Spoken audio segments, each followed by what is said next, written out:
An Auckland architect fears we could be heading for another leaky homes crisis. It comes as the government considers allowing qualified building professionals and recognised home developers to certify their own work to speed up the consenting process. But architect Matt Brown worries that lowering regulations could doom the industry to repeating the mistakes of the past. Zane Small reports. He's been an architect in Auckland for 15 years.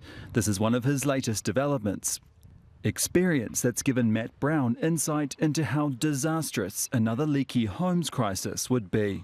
So much of our private investment is tied up in the owning of homes. It would be pretty devastating.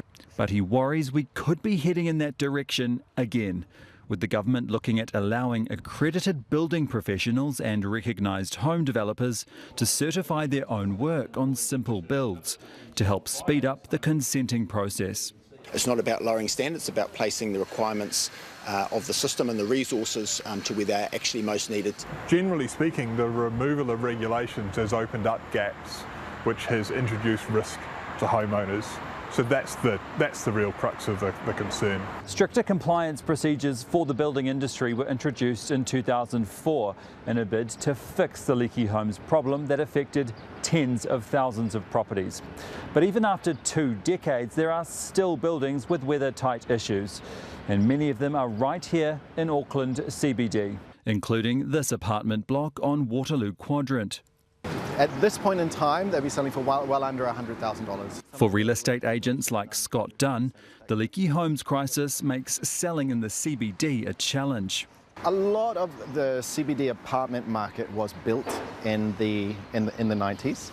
And so, unfortunately, it is a lot bigger problem than any of us would like it to be. To date, the Crown has contributed $235 million towards the remediation of eligible leaky homes, with a further $20 million approved for remediation that is still underway. Meanwhile, participating councils have contributed $62 million. The Minister told us today the way we build homes has completely changed since the leaky homes crisis, with a number of measures in place to protect consumers, such as 10-year implied warranties for work, licensing and registration requirements, and strong regulations for building products. Matt Brown understands the desire to speed up consenting, but worries it could go wrong. The checks and balances along the way that make sure contractors do their job well.